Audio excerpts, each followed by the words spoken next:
Sjávarútvegsfyrirtæki á Íslandi styrktu stjórnmálaflokka 16 milljónir króna fyrir síðustu alþingiskosningar, nær öll upphæðin rann til Framsóknarflokks og Sjálfstæðisflokks. Fyrirtæki í sjávarútvegi styrktu stjórnmálaflokka 16 milljónir króna fyrir síðustu alþingiskosningar. 90% þess fjár fór til Sjálfstæðisflokks og Framsóknarflokks. Ríkisendurskoðun hefur skilað uppgjöri allra stjórnmálaflokka sem náðu kjöri á Alþingi í kosningunum 2013.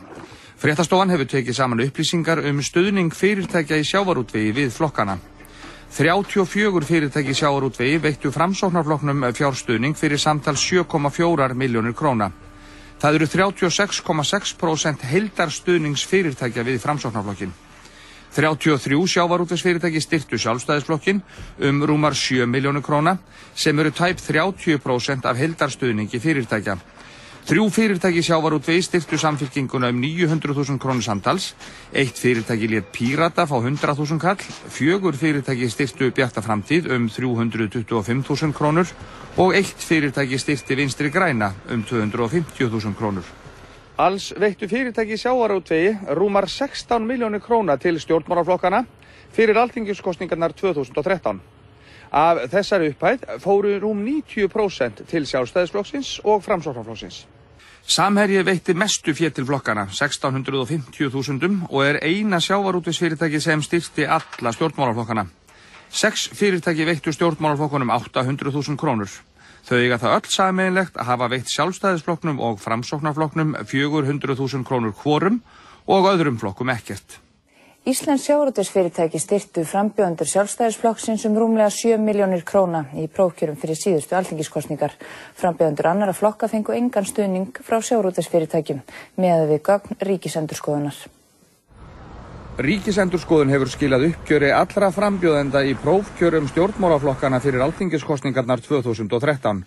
Samkvæmt lögum fjármál stjórnmálasamtaka og frambjóðenda þá þurfa frambjóðendur að tilgreina öll fyrirtæki sem styðja þá í kosningabaráttunni.